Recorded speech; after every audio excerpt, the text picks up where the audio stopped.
underdogs have to look out for each other, right? Underdogs! This is gonna be the best summer ever.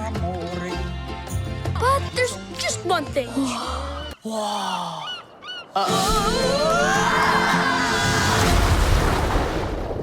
No one can find out.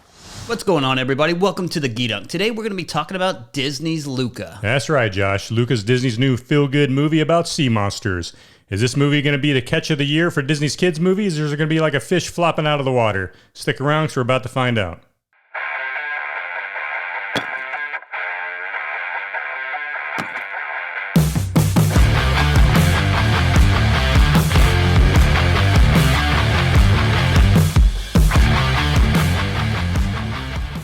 All right, we're back. Disney's Luca. Billy, who's in this movie?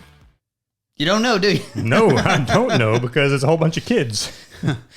The only two names I recognize of the cast is Jim Gaffigan and Maya Rudolph, and they're not even the main characters of this. Everyone else is a newcomer as far as I can see. Yeah, I think Maya Rudolph maybe played the mom. Maybe. I think she played the judge in the competition, which is kind of a small role for some things. Okay, yeah. Then, yeah, she was judge. I'm Maya Rudolph, and I lend my voice to Daniela, Luca's mom.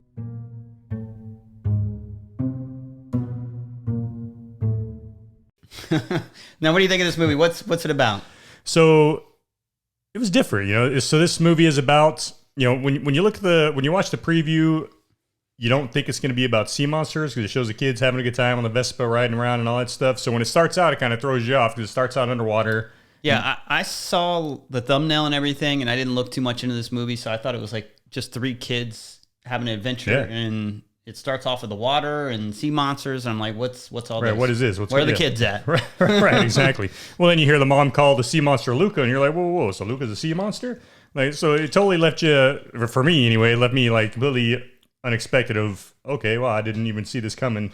Had not that I really looked deep into this movie to begin with, but, you know, anyway, so it starts out with this sea monster family underwater, and evidently Luca is a sheep herder, but of fish. So he's got like all of his little fish that he takes to pasture every day, and that's like his job, right? Is he just the shepherd of the family who takes care of the family fish? And what they do with those fish, I don't know. Do they eat them? It never shows what they do with them. It just shows him taking care of them, right? And then and then of course his parents are telling him never go above into the human world because humans are evil monsters that'll basically kill you. Yeah, and there's a scene where some fishermen on a boat, and then they see Luca, and they're like, oh, the sea monster, they try and kill him. In that process, they drop some stuff overboard that he wrangles up. Yeah, but that wasn't Luca. That was Alberto. Was that Alberto? That was Alberto, yeah. I don't think so. I think it was Luca because Alberto comes and retrieves his stuff later on, right? Yeah, Alberto comes and said, yeah, remember Luca finds the stuff on the ocean floor. He's like, whoa, this stuff's pretty wild. And then Alberto comes and gets it. He's like, this is my stuff. Mm-hmm. Yeah, so it was Alberto was the sea monster at the beginning. And then Luca just happens to find some of the random stuff that Alberto stole laying on the ground. And Alberto's coming to collect it all to take it back to his little hideout. Yeah, that's right. So he meets up with Alberto, and he's kind of following him, and then Alberto goes from the water onto the shore. Yeah, so Alberto goes onto the shore. Luca's kind of following him up there, and of course he's scared because of what his parents have been telling him his whole life. Even though his grandmother is kind of, you know, you could tell she's been on the shore before. She even mentioned she's been up there before. Yeah, and she like covers for him and stuff like that throughout the movie. So he meets his new buddy Alberto, who, you know, he's been hanging out on the shore for, it looks like it's probably been close to, you know, at least several months. But, you know, he's got his own little human stash of stuff that he's been collecting. And he brings Luca on shore and shows him everything. Now, the thing is, when these sea monsters come on shore, they turn into regular people as long as they're not wet. So they can walk around. Mermaid type of thing without being mermen, I guess, or whatever it is. Yeah. But that was a cool scene because that was the first time he transformed into a human, and then he's learning how to walk and stuff like that. There's some funny scenes associated with that. Right, he's like flopping around like a fish. He's trying to get up and walk, yeah. You know what it kind of reminds me of? It kind of reminds me of that character from Monsters vs. Aliens. The what was he called in the sea monster character in Monsters vs. Aliens? They kind of make it's been so long since I've seen that. Yeah, they kind of make these guys look kind of like that guy, right? It was like the Thing or whatever his name was in it. Mm-hmm. But it's kind of like on that level, I guess. Except when he's out of water, he still looks like a sea monster. He kind of looks a little bit like Creature from the Black Lagoon or whatever. A little bit, but exactly. when he's in the water. Yeah. But yeah, that's a fun scene. And the animation's very rounded on this. Like they have very rounded faces, and their fingers are very rounded, sausagey looking things. So Yeah. it's interesting style. Yeah, no, it's definitely an interesting style, but at the same time, it's a beautiful movie. You know, It is, I mean, yeah. when you're the water looks amazing. water looks amazing when they're showing you the town, right? Because when they first come out of the water, Alberto's just living out of this little rundown tower, basically, right? And he's off, and you can look across the bay and you can see the town over there. And so him and Luca keep talking about wanting to go to the town, and but when you finally get to the scenes of the town, even that looks beautiful. And then when they're looking out at the ocean from from some of the scenes there, they just make it look really good. And Disney did a real good job. It's a gorgeous animated movie. Yeah, beautiful animated movie. I mean, just for that alone, probably makes it worth watching. So you got these two that are hanging out now. Luca's parents find out that he's hanging out, and they want to stop him. And so his uncle evidently has been living in the deep for a couple of years. So they're like, we're going to make you live with your uncle in deep for at least one season. And his uncle was like this big, fat sea monster looking thing, but he's been living in the deep so long that he's become transparent. So you can like see his heart beating, and he's got one of the little dangly light things hanging from his head and all that. And of course, Luca's like, no, I'm not going to live with him. And, so him and Alberto run away into the city. And then that's when you get the real beauty of the movie. Once you get into the city, you can kind of start seeing the landscapes and just the overview of the ocean and everything. And it gets, just a gorgeous movie. And they've seen advertisements for Vespa. So that's kind of like their goal, right? Yeah. Is to get like this scooter so they can travel around. Yeah, exactly. Yeah, so they want to get a Vespa, and they actually created their own, right? So they created their own like boxcar Vespas, before they actually went into the town to try to get their own. So they're riding these boxcar Vespas down this hill, and jumping a ramp into the ocean. So they get into town, and they meet up with their third little buddy. She becomes their third little buddy, whose name is Julia, and evidently she has been for the past several years trying to take part in the Ponderosa Cup, which is a bike. Well, it's a triathlon, right? So it's a bike, swimming, and eating race. There's no running; it's eating. And in order to, you win money. And for Julie, it's more about just the glory of winning because she wants to beat Urkel, who's like the main. If there was a villain in this movie, it'd be him. The villain's like I think Waluigi from Nintendo or something. Young Waluigi, practically. Yeah. So. Right, and this is a kids race, and this guy keeps joining. You can tell he's not a kid anymore, and they give him crap about that in the movie. You can tell he's like in his early 20s now. But he keeps lying, saying he's 16 or whatever age he is. And he's won like 5 years in a row, and he's just a real stuck-up jerk, to all the other kids. And so really, she just wants to, Julia just wants to stick it to him, and he calls her Spulia because evidently she pukes every time on the race. So, so they team up with Julia to try to win this race so they can get their money to buy a Vespa so they can travel around the world on their Vespa. Yeah, and there's a lot of interesting scenes, too, because if these guys get wet at all, then they transform into the sea monsters. So they're always trying to avoid the rain or anything, fountains and stuff like that. Yeah, and they put in a lot of good scenes in that where they, of course, they do get wet, and they're doing everything they can to dry off real quick so people don't see them. So there's some good funny scenes kind of in that, especially when his parents come looking for them. So neither one of them have ever been above ground or above water. So they come into the town looking for them. And they're like dunking every kid that they find in the water, and they're like throwing water balloons at kids and whatever they can to get kids wet to try to find Luca.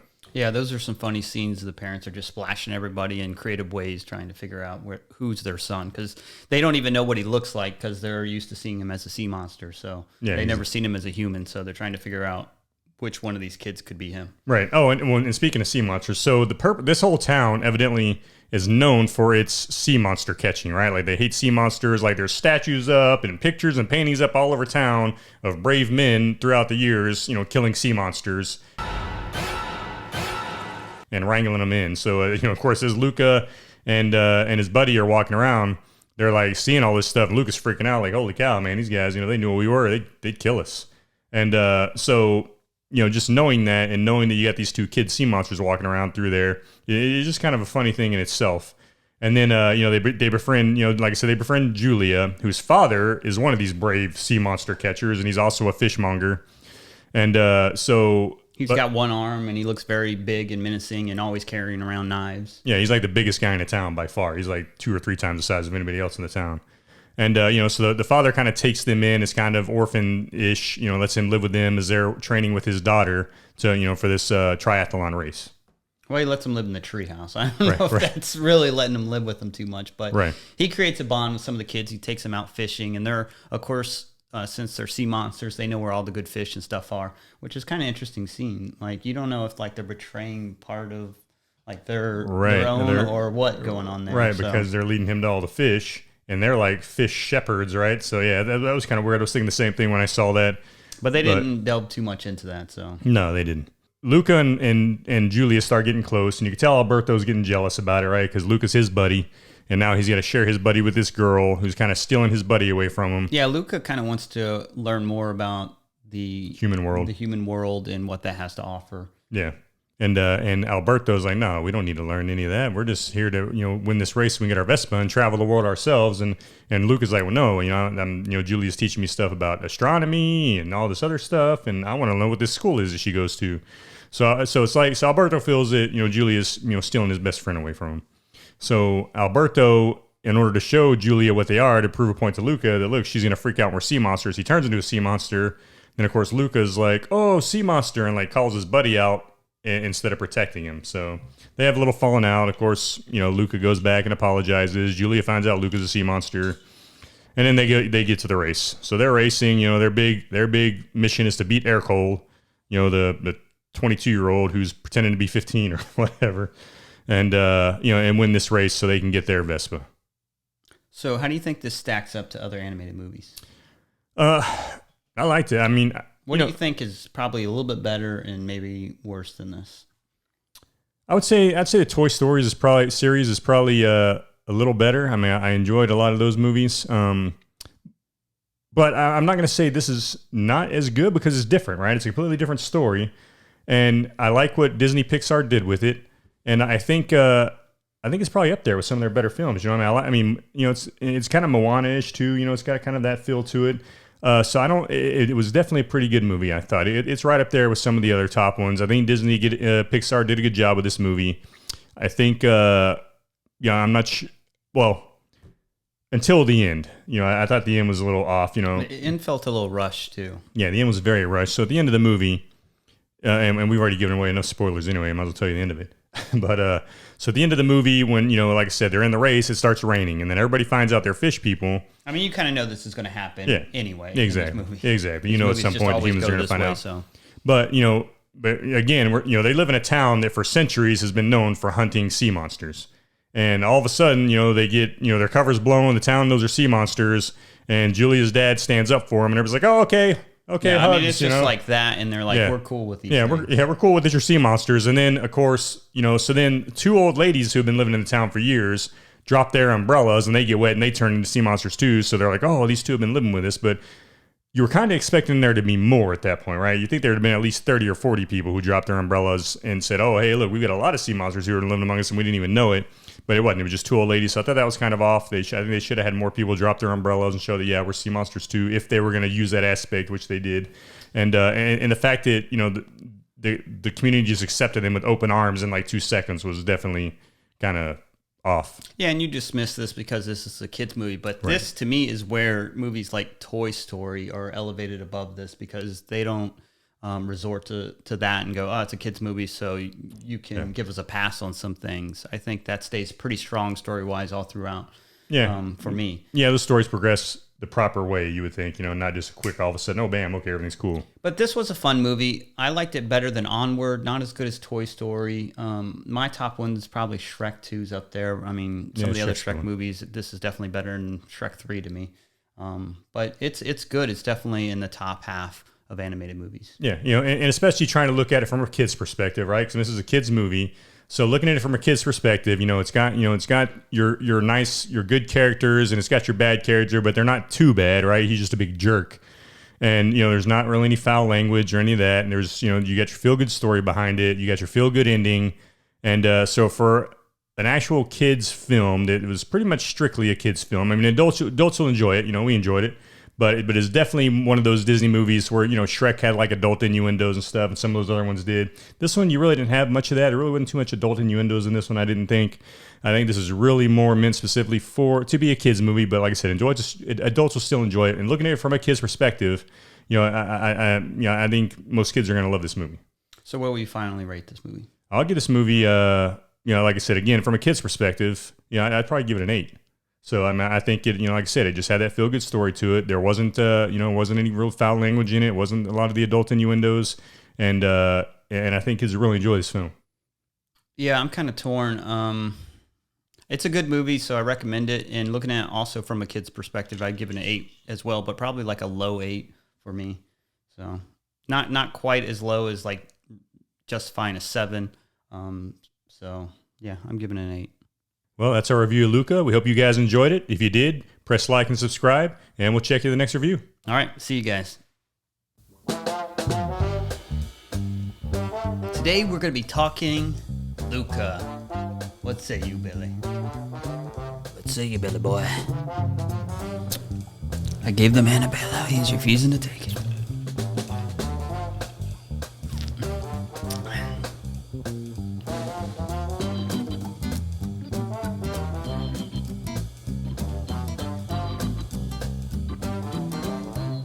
Talking about Luca. That's right, Josh. Oh yeah. Yeah. I got. Do you concur? I concur. We're going to talk about Luca. Stick around. Right, Luca's coming. Stick around. All right. What's going on, everybody? Welcome to another episode of Fan is Still On.